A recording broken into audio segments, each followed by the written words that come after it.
What's up, everybody, and welcome to the very first episode of You Can't Say That, where we say the things that you want to say, but you don't. I'm your host, Jason. And I'm your host, Tina. And today's topic is about being a 911 dispatcher.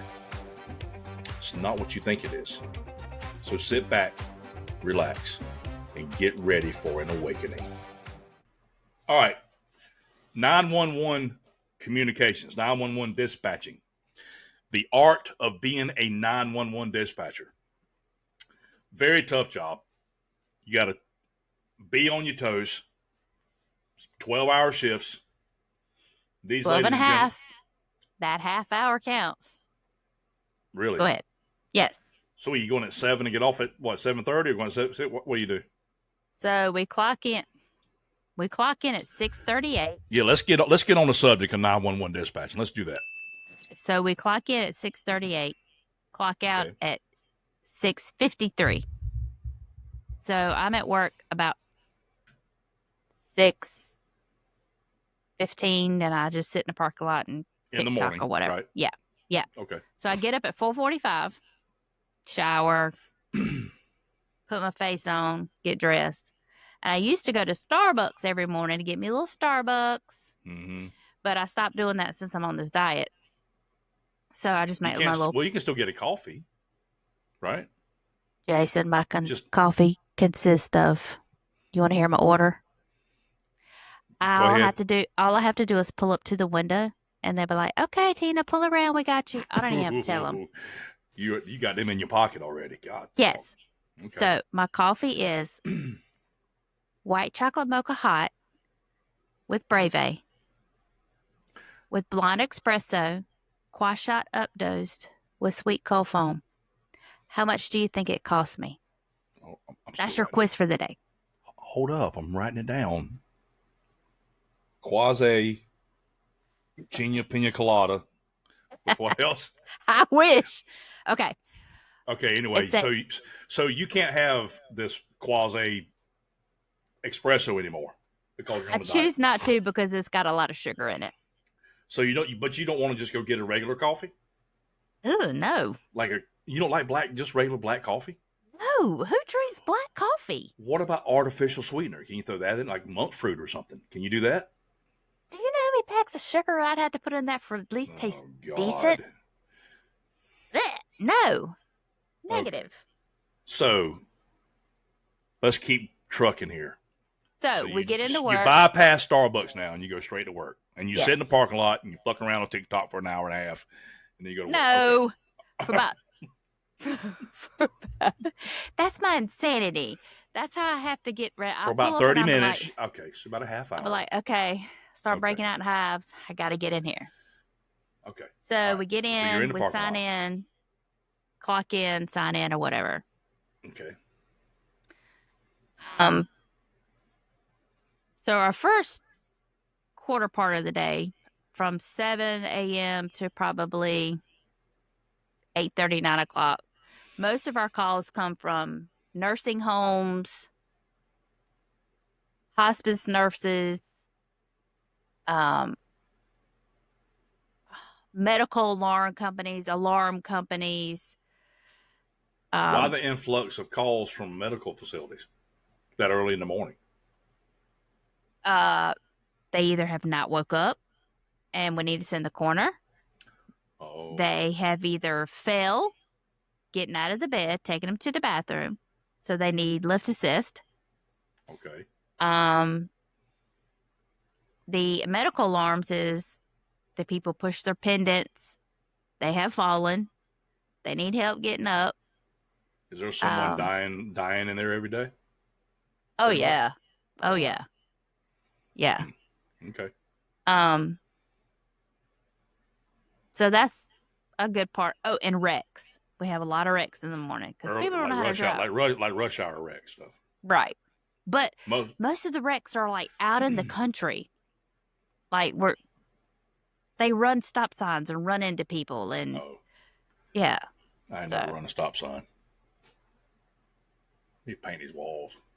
Yeah, I know. I need to get them cobwebs out right over here. I don't run stop signs. I'm a professional truck driver. Right. Go ahead. So that consists of most of our mornings. Okay.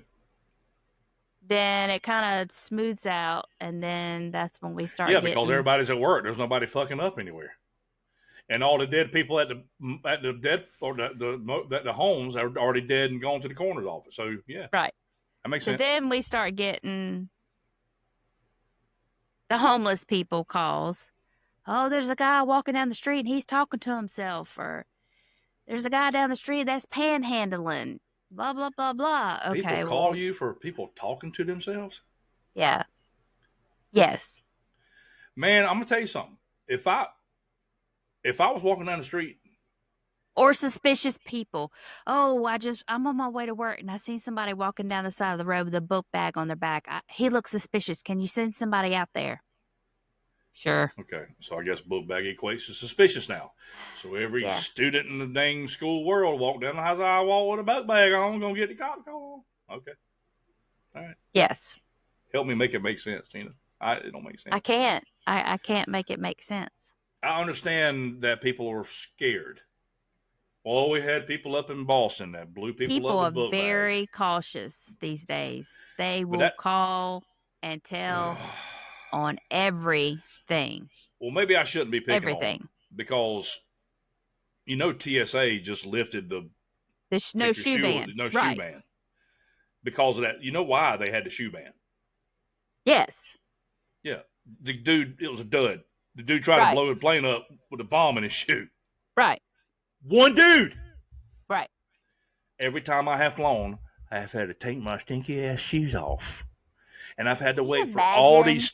taking your shoes off and all these nasty people's feet have been on the floor. You got to put your feet on the same floor that these people have. Hey, I see people in the line to go through TSA with Crocs and no socks, sandals with no socks. I'm thinking to myself, oh my God, there's going to be some nasty feet on the damn floor today. But Jason, oh, I wear socks, baby. And then, But then when you have socks off, you feel like you need to take your socks off to put your I do. I shoes back change on. them. When I get through, Okay. I open my bag. I take the socks, put them in a biohazard bag, throw them back at TSA, put my good socks on, and get on the plane. That's right. They can have them. You made me put it on that dirty ass floor. Fuck you, TSA. You can deal with it. That's just nasty. That's unsanitary, and I'm surprised. I've never thrown them at TSA. I'll be scared to throw them back. It's gotten away with that long. That's just very unsanitary. Get gonorrhea, herpes, syphilis all over your socks. Yeah, but like toe fungus or athlete's feet or yeah, that shit spread too. Ain't nobody want your germs. I had toe fungus on my eyeball one time. That shit spread everywhere. I wouldn't even know whose feet was in your face. Janae, I'm calling Janae. It don't matter. I was sucking them toes. I don't know how the toe fungus got in there, but I was sucking them toes. It must have poked me in the eyes. Calling Janae with the toe fungus. I'm calling you to come speak and take up for yourself. How far off track are we getting here? Holy cow! We were talking about your job, and now we're back to taking our shoes off on at the damn TSA airport. I'm never flying again now, thanks to you. Yes, I am. I'm going back to Vegas. I got to play pool. So we're fixing to hire 2 more people. So we hired 2 people a couple of weeks ago, and we're fixing to hire 2 more people this coming week. And we got a stack of applicants. I know that's that thick of wanting to come. Everybody wants to be a 911 dispatcher. Yeah, but the thing is, people don't understand. When they apply for a 911 position, they think it's like what they see on TV. They see these people on TV. Oh, that looks cool. That looks fun. Easy job. Negative. They get in there. They get a taste of... I got the damn hiccups. They get in there and get a taste of the reality and the crap that we have to go through, and they leave and they quit. And happens at the post office all the time too. So we're training these people for weeks, and then they're just like, "This is not what I expected," and they're gone.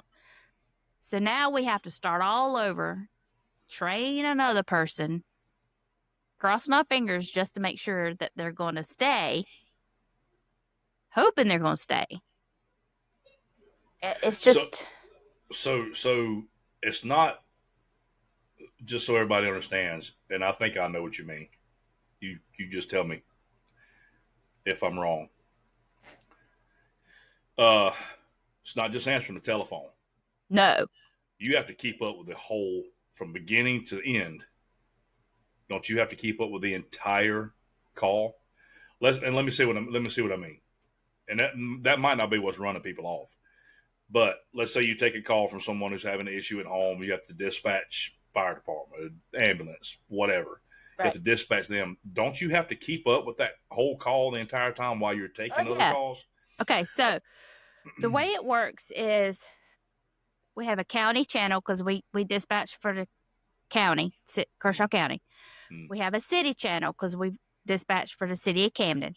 We dispatch for the Camden Police Department. Y'all do the whole area in the one office. The whole entire county. Gotcha. So we dispatch for Lugoff Fire Department.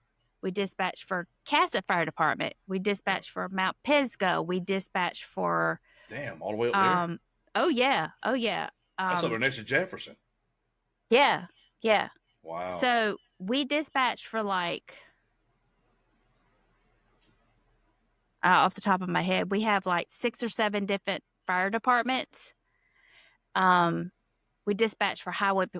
Okay, so when I say highway patrol, what we do is if we get a call and it's a wreck in the county, because since our deputies don't work wrecks, we have to call highway patrol to give them that information to pass it on. That would explain why I hear dispatch talking to highway patrol once in a while on the scanner. Yes. Okay. Yes. All right. So we have to also, if we get a hit, which is off of our NCIC computer, which is through SLED, and it's all across the world of wanted people. If you have a warrant, it's put into a system. Or like a BOLO or a warrant or whatever. Yeah. Gotcha. So we have a terminal that's in our department. And for those of y'all who don't know what a BOLO is, it's buy one, get one free. Exactly. So we have to monitor that computer. So if it dings and somebody's sending us a request saying, hey, we're out with this subject, they're wanted out of your county, do y'all want them? Do you want us to put them in our jail and have somebody pick them up? Or like if they're in Richland County, we usually if they're wanted from the county, from our county, and Richland County says, hey, I'm out with this subject, we have no charges, do you want to meet at the county line? So we send an officer out there to pick them up, and then they take them to our jail. Okay. Well, we have filing cabinets for stolen items, stolen tags, stolen cars, stolen boats, ATVs, guns. We keep track of all the wanted people in the county, all the wanted people in the city, protection orders. I mean, it's a lot. We do a lot of paperwork because they send us a hit, we have to respond back to them. Or if our people get out with somebody and they're wanted out of somewhere else, we have to send that agency what's called a hit, and then have to wait on them to confirm the warrant, blah, blah, blah, blah. It's a lot of paperwork. So it's more than just dispatching. So we rotate channels every day that we go into work. So one person works the county, one person works the city, the other one works EMS, fire. Okay, so the person who works EMS and fire also has 2 extra channels. So you're monitoring 4 channels. So we have EMS channel, fire channel, traffic channel, and special services, which is our puppy patrol. Okay. So you have to monitor those 4 channels. One person. So if you're sending out fire and EMS to a medical call, you're still having to listen to the traffic channel, because if we have the traffic team out, they're constantly pulling cars left and right. Right. So you're having to answer EMS and answer the fire and answer the traffic people, the traffic units out pulling cars. And then if you have animal control come across. You have to answer them and talk on the phone while you're doing this and listen to me. It's a lot. It's very overwhelming.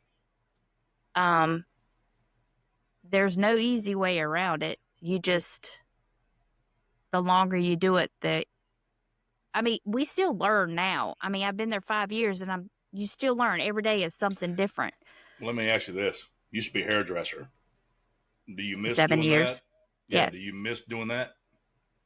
I do. Would you rather do that than be a 911 dispatcher? Now that you've done that for 5 years, Yes and no, because I think if I did that, I would miss the 911. what's the fulfillment of doing that job being a 911? I can understand the fulfillment of being a hairdresser. You're pleasing. There ain't nobody to really please on 911. So, You just gotta buckle down and knuckle up and get shit fixed. Being a well, the 911 last 4 operator. years that I did hair, I went to nursing school because I was like, okay, my kids are getting older. I need to come up with a plan. I have no retirement because I've done hair for so long. I have no retirement, no benefits, no nothing. So I went to nursing school, did that, got into the field, did not like it. So I was like, well, let me go to dispatch. Now I'm on dispatch. That way I could still use my nursing skills Mm-hmm. with this job. Yeah. So, Well, the knowledge you learned, yeah, you can use it. right, Yeah, I got right. you. Like me, I don't miss trucking at all. I can't say at all. The only thing I miss about trucking is the alone time. Yeah. You get a lot of that, but I don't miss trucking as far as the aspect of the job goes. Well, with hair, you have your down times. You can go hours without doing hair. And 911, the phone is constantly Constantly. ringing. So you're constantly busy. Yeah. We don't get lunch breaks. We At have to all. warm up. So We have you're to 12 and a warm. half hours in the whole day. Yes. Yes. So we warm our food up, eat at our console, Can you get up answering and move calls. around and like walk around and stuff? Can you do that? You can get up and stretch your legs. And, if we have to use the bathroom, we have to tell another dispatcher to pull our channel up while we run to the bathroom and then come back. God, Because some days it's so busy, you just, I can see that being a problem for specifically women oh, it's because bad. Yeah. women have more, and I can say this out loud because I know that women have a harder time with bathroom breaks than men do because men can hold things in my experience can hold things a lot longer than a woman can. Yeah. So a lot, especially a woman who's on her cycle, right? Yeah. So you got to go to the bathroom constantly, Yeah. changing out whatever you got to do to keep yourself clean and all that stuff. That can be, I'm sure that can be very frustrating, especially with a job that never stops. 911 don't quit. Never. There's Never. fires, death, hurt, everything happens 24/7, 365. There are no breaks being a dispatcher. None.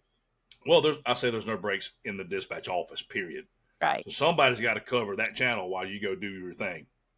No Somebody, holidays off. yeah, right. No weekends off. I mean, we get every other weekend off. So we work 14 days out of the month. So we do the 2 on, 2 off, work 3, 2 off, work 2, off 3. So we do that. Yeah. So an That equivalent helps is keep your 14. sanity, right? Yes. Yeah. So it's 12 and a half hours a day each time you work. But the way that it equals out, you know, and then we get paid for overtime because we're on call. And then if we get called in, that's just more. Now, do they pay you to be on call? Oh, yeah. Yeah. Okay. I mean, So I would. so the way the on call works, if you get called in, you get paid for working, of course. Mhm. And every 3 months we get an on call check because we use our own cell phones for them to call us. So that's like our work phone. That's how they Right. get in touch with us. So we get paid for that too. Okay. Do you like the people you're working with? Oh yeah. I love So my do you, shift. so okay. So do y'all all? So do the shifts all stay together? Hmm. So y'all all work So the same we shift? have 2 day shifts and 2 night shifts. So I have my day shift. I work days, and then I have a night shift, and then on my days off, there's a day shift and a night shift. I'm going to assume that they do that because you eventually get a rapport with everybody who's in the office with you, right? What you mean? Like let's just say you're working with John all the time. All of a sudden, John takes some time off and they bring in Steve. You don't know Steve. You don't know how good he is at dispatching. Right. Is that Well, what I'm saying? You see what I'm saying? On So the day, it, on our day shifts, we work so much overtime and everything. We're always working with each other's shifts. So okay. we know each other. Oh, so there's a lot. You're working more than 12 and a half hours? Especially if we have to sign up. Like if somebody on the other day shift is off, we'll have to sign up and work for them to cover their shift. Have you ever had to do a 24-hour shift? No. I have. They won't let us work more than about 17 hours a day at a time. That's for safety reasons, not just for yourself, but for the general public. Right. So like if we have a hurricane or something, they would have our day shift come in and spend the night so we could be there in the morning to work to relieve the night crew, or if an ice storm comes up or something like that. So you're saying people come in, they get trained, or they start their training, they get midway through and they realize, oh no, this is not what I've been seeing on TV. Right. I actually have to work and be attentive and be organized. Multitask.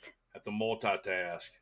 I got to sit at this damn chair for 12 and a half hours. So they get all these hits that the TV shows isn't showing them.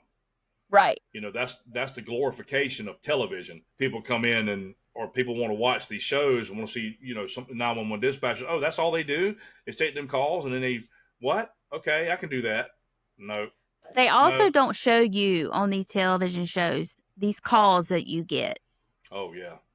You get people in distress. You get people who are wanting to commit suicide, and you're trying to talk these people down from harming themselves. Or you get a call, a child is drowned. You're having to walk them through CPR. You get OD calls, and you're having to.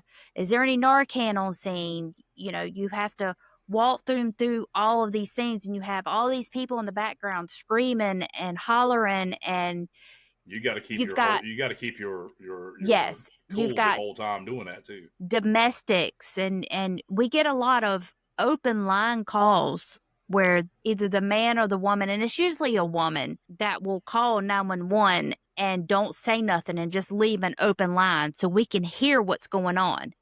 And so we're CADing into the CAD like a domestic thing happening. Okay, I understand. So we CAD what's going on, and we put in the CAD what's being said, and we relay it. The good thing about our CAD system is the county has the same CAD system as we do, so they can read everything that we're putting in the CAD. Right. So they're constantly being updated. They can read what's going on. Now, the city does not have the same CAD system as we do, so we're having to constantly update them on what's going on. Marble County has the same type of dispatch where they use the CAD. Yeah. I can hear them say, refer to the CAD or look at the CAD. Yeah. And just a brief note, like if paramedics get called, if I hear a tone, right, and then it says station whatever, please respond to whatever, but they don't say where to respond. They say respond to call number 5. So they can pull call number 5 up in the CAD, and the CAD tells them where they got to go and what's the problem and all that. I guess what it is, they're not wanting to announce it over the scanner. It's the way that probably something happening where they're scared if they announce what's happening that something else is going to happen. I don't know. So see, our county just went encrypted because they were having problems to where like ODs and wrecks and stuff, and people were showing up. Yeah. Because they were hearing these calls to these scanners, and they would show up. Like if there was a shooting, they would show up, or if they were doing roadblocks. Don't go to this road or this road. There's doing roadblocks, license checks, avoid this area. The county went encrypted, and there's a lot of people that are pissed off because now they're not able to hear it on the scanner, and people are starting to voice their opinion, this is our county. We should be able to live in peace, and it's not right for them to shut us out and not let us know what's going on and blah, blah, blah, blah. And you're just like, you got to see it from our side, our point of view, our officer safety. You can't just. Well, that means they'd have to be sensical. You're asking a human being who doesn't care to be sensical. Right. They want what they want now, and they want right. it however they can get it. And they get out there and they bring out their phones and they film it and then put it all over the place. The cameras are put all over the social media. Oh, yeah. And then they try to find the worst thing. Yep. Oh, this officer was doing this and this and doing this. And look how mean they were being to this person, or they yelled at this person, or they was too rough with this person and put them in handcuffs. Yeah, with absolutely no context. The only thing you're getting is what they want to show you in the video. Right. So they could have cut a lot of stuff before they posted these things. And that's what I tell people, just really quick. These people, they call themselves auditors. Okay. Well, if you're going to audit, then give us the whole entire story. It's like a journalist. I don't want to get the journalist side of the story without knowing the perpetrator side or the victim side. They only want you to see the bad side. Right. I want to see all of it. I want to see the victim side. I want to see the perpetrator side. I want to see what the journalist says. I want to see what the local news says about it, what the cops were doing. I want to see all that, but in the context. I don't want to see it cut up, because now I'm not getting all the story. I know there's parts cut out. I'm like, how did you get here? How did you get to that scene? There was a way leading up. You want me to believe everything you're saying, but I can't believe everything you're saying because you didn't show me the first part of getting to where you were. So I'm a firm believer in the First Amendment, which is freedom of speech, and you can able to film in public and photographs in public. And see, that's what a lot of people don't understand is people will break out their phones and be filming you, and they're like, you can't film me. You don't have my permission. Honey, yes, they do. You're in public. 100%. They can in film public you. Spaces, absolutely. Right. But it's also those auditors or journalists or news reporters or whatever you want to call them. It's their responsibility as those expressing their right to film and freedom of speech and record and all that stuff. Right. To give the correct aspect of everything, all contacts. It's their responsibility. They don't take that responsibility. They don't. Right. They show you what they want you to see. That's all they do. Now, we do have some officers that do secret squirrel stuff, which really scares me. Secret squirrel? Yeah. So what they'll do is if they're going to serve a warrant, okay, before the radio was encrypted, they wouldn't tell us. So they would all go out to this house to try to serve a search warrant. And then all of a sudden they come across the radio. Central, we got one running. Okay, running from where? Where are you at? And they were like, we was out here on a search warrant. Run this name and number. Because you didn't know they were on their way out there to begin with. Right, because they don't tell us. They're doing a covert operation without telling you. Okay, I understand the covertness of that, but they can't call you and expect you to know what's happening here. Right. Okay, so, I got you. And I've expressed several times, that's officer safety to me, because what if because we have a lot of them, especially our NARC units, that would go out and pull the car and say, Central, I'm on a 1048, which means the traffic stop. I got a name and date of birth. I need you to run for me. Okay. Where are you at? What's your location? Then they tell us, then they give us all the information. I'm just like, okay, what if you had pulled this car over, walked up to the car, and they shot you? Right. And you're by yourself. Do they not trust their 911 dispatchers? Well, this is before the radios got encrypted. Beforehand, you would know ahead of time that these operations were happening. No. So they've never. So that goes back to my point. Why would they not let the communications office know? Somebody there's got to know. Because the sheriff's department. So the sheriff's department would know. They would know what they were up doing. But they did make it a habit to always have another officer there with them. But even though you have another officer there with you on scene, what if they was to shoot both of you and you got seriously injured? Here's a solution to that problem, my opinion. Maybe you can bring this up next meeting you go to. I don't know what y'all do meetings and stuff about. I'm just a regular dispatcher. We don't get invited to meetings. We'll take your ass to town hall and get involved whenever they have. I do have to say, last year, our county council did approve that 911 dispatchers in the Kershaw County are now considered first responders. Even though we're not first on scene, Right. we are considered first responders because we are really the true first responder to get a hold to that person. Well, you got to have the knowledge of too how to talk somebody through CPR, maybe how to talk somebody through a tourniquet, talk somebody how to put what's pressure neat on a about wound. that? That's what first responders do. Right. What's neat about that is when we put our 10 code into our CAD, we have a thing called Pyrophone that pops up and has every question on there that we can ask them. Apply pressure here, and it tells us step by step what to do for that person to render aid to that person. Like if they've got a gash and they're bleeding, we walk them through on how to apply a tourniquet. We walk them through how to do CPR. We have classes that we take throughout the year on stuff like that. CPR classes, because we have to be certified at this kind of stuff. But, with me being through nursing school, I already know how to do CPR. So, I know what to do. But some people who are coming like straight out of high school and they don't know that Pyrophone, you ask them questions and they, know what to tell that person what to do. Gotcha. That's good to have that database. Yeah.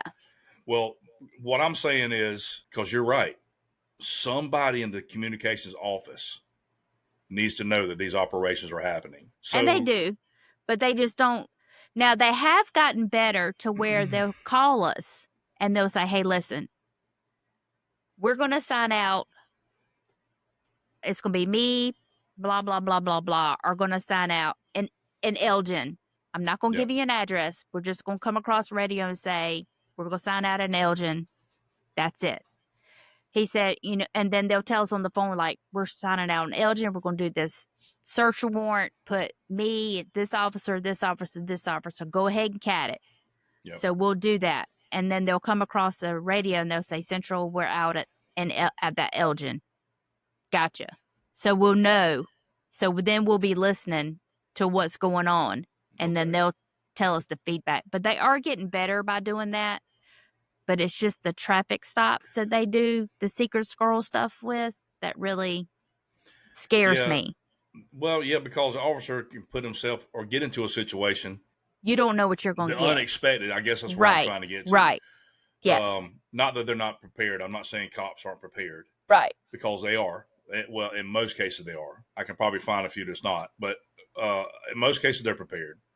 But there is unexpected circumstances that can happen. And things can change at a blink of an eye. That's right. I've seen things. Let's say you get a call from a bystander. Somebody calls 911. Hey, this police officer's over here and he got shot or whatever. You go, what? And then all of a sudden you're getting the calls from the cops. Hey, we had an operation going, our guy's down. Where are you at? So y'all should already have that information. We had a call one time.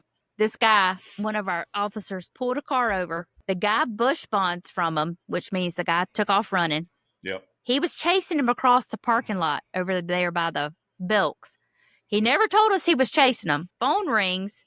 A woman was on the line. She says, I just drove by and I think your officer is in distress. He is like trying to chase this person and he is struggling trying to run. We was like, oh my Lord.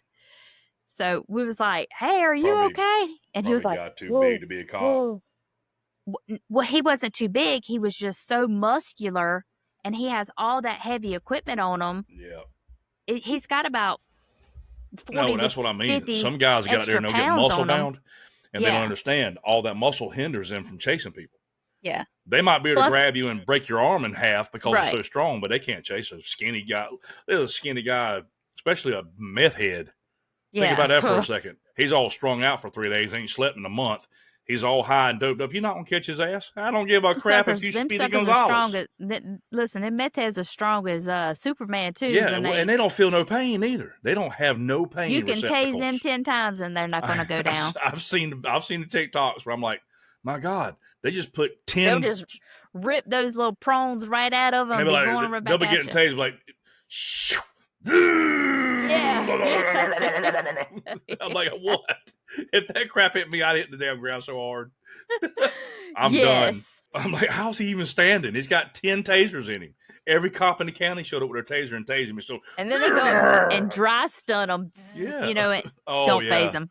Don't Nope. phase them. They're like, do it again. Do it Hit him again. with 100,000 volts, and he's sitting there going, Yeah. yeah, what else you got, sir? I just did a half a bowl of damn meth. I don't feel crap. Yeah. I couldn't be a dispatcher because I'm going to tell you A something. lot of people say that. I'd have ripped people a new butthole in the phone, first of all. It's hard. Now, I'm empathetic and I'm sympathetic. I could take hard calls. I know that. And I could deal with hard situations. But it's that 1 in 10 where them trolls call, I get me fired. We have a lot of 1068 people. That 1068 is mental patients. We have a lot of those that are regulars that call us, so we know them. Sir, you know I can see where you live, don't you? Sir, you know I can see and your that's phone the thing number. People don't understand. If they call 911 and they hang up, our map automatically pings where they're at. Right. So I'm going to show up with my nunchucks. And your number comes up. So we're going to call you back. And I'm going to bring a straitjacket. And I'm going to whoop your ass.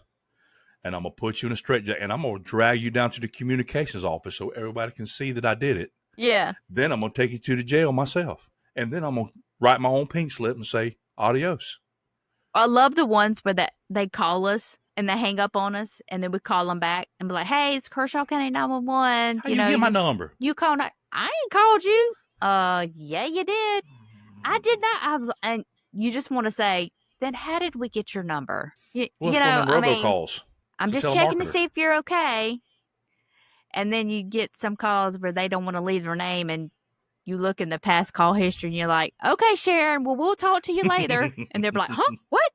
How you got that history? Especially if you get one of those that likes to be a Karen all the time and call on somebody the dog could be walking in the room. Oh, God. Do you want to leave your name? No, I don't want to leave my name. I'm like, okay, Sharon, bye. I can hear his TV going in his apartment. He's got his TV too loud. If someone calls and hangs up and you call them back and they don't answer, you call them back again, they don't answer. Do you have to send somebody? Yes. Every time. If the phone catches the ping, sometimes when they call, it will ping at the location. Sometimes it won't. Sometimes it will hit off a tower because they've hung up so fast. But most of the time, probably 95% of the time, it will show us where they're calling from. So if we call them back and they don't answer, we have to send an officer out there to make sure that they're okay. Is these people who have like these Obama phones, they're only 911 phones only. So they can only call 911. And the bad thing about it is if they call us off one of those phones and hangs up on us, we don't know where they're at and we cannot call that number back. That's the only thing that sucks. Because if they're in trouble and they hang up, we don't know where they're at. We can't call it back because it's a non-use number. The government needs to fix that. Right. Yes, I agree. It's an Obama phone, what you expect. It's a free phone. Well, you know. What's the funniest call you ever received? So I was working night shift, and it was about 2:30 in the morning. This guy calls, and I answer the phone. I was like, 911, and he's laughing. I was like, what's going on? Like he's just like, laughing? Not saying he's just anything? laughing. No, he's just laughing. I was like, you okay? He's like, oh, no, I'm good. I was like, what's going on? He said, you're not going to believe what I'm fixing to tell you. I was like, try me. He said, well, me and my girl was out here on the front porch, and, you know, we was kind of doing some things. And I was like, mm-hmm. And he said, she wanted to get a little kinky. I was like, okay, do tell more. On the front porch? Okay. I said, okay. My girl. He said, I put some handcuffs on her. I was like, okay. She's in handcuffs. I said, okay. She okay? He said, oh, no, she's good. And she's in the background dying laughing. And him and her are both just dying laughing. And I'm like, what, y'all? He said, we've dropped the key to the handcuffs between the boards in the front porch, and they're under the house now. Can you send an officer out here to come unlock her? I was like, oh my God. Sir, does she have clothes on? He was like, a little bit. I gave that call out, and every cop that was working on that side, Started heading that way. Woo! All the way, baby. Central, I'm en route. Central, I'm en route. Central, I'm en route. I was like, oh my God. Oh my 1017 Central. God. 1017. 1017. 1017. 1017. And he was like, Even the I women stayed- be like, listen, 1017. I stayed on the phone with him the entire time, even when the cops got there, and he was dying laughing. He was like, I'm so sorry, ma'am. I'm so sorry. I know this is a waste of y'all's time. I was like, no, believe me, I needed this. It's 2:30 in the morning. We needed this. God, I can imagine I would have laughed my butt off. We were laughing together. I was just like, it may not seem they funny, were just having a good time and then just dropped the key. Just drop the key. Poor guy. Drop the key That between poor guy. the Not between the poor boards her. on the front porch. You know he didn't get to finish. To start. Oh, she freaked poor out guy. because he dropped the keys. All right, listen. I got a story for you. So, I was a cable technician back in the mid-90s, 96 to 98, around there sometime. Maybe earlier than that, 95. Not long after high school. So anyway, I'm out in the middle of the night. We get called for an outage, and it is 20 degrees outside. I mean, well, it's probably colder. No, as a matter of fact, I remember it was colder than that. And we had very few winters where we had anything under 20 degrees. But this winter has been an ice storm, and it was under 20 degrees. So it's cold to us. So anyway, I'm out on Lawrence Street, and I'm 12 o'clock, 1 o'clock in the damn morning. All right. Cable outage of all things. I was going to say, cable outage? Yeah, they made us come out in the middle of the night. I don't know why, but there was two of us, me and one of the guys I worked with. They called us out. So we go out there, and when we get on Lawrence Street, it's blocked. And there's fire trucks, police officers, paramedics, ambulances and all that. So we pull our vans over to the side, and we get out and walk up to the barricade, and we're like, what's going on? I need to get to this apartment, whatever it was right there we need to work on to get their cable back up for whatever reason. And the guy said, well, there was a guy on a moped or a scooter, I can't remember what it was, who wrecked, and he's laying in the ditch. I said, okay. He said, they're trying to clean it up, but they're looking for something right now. And I said, what are they looking for? They're looking for the guy's head. Oh. Apparently, he had been decapitated when he got in a wreck. So I'm looking over at my buddy, Philip was his name. We used to call him Flip.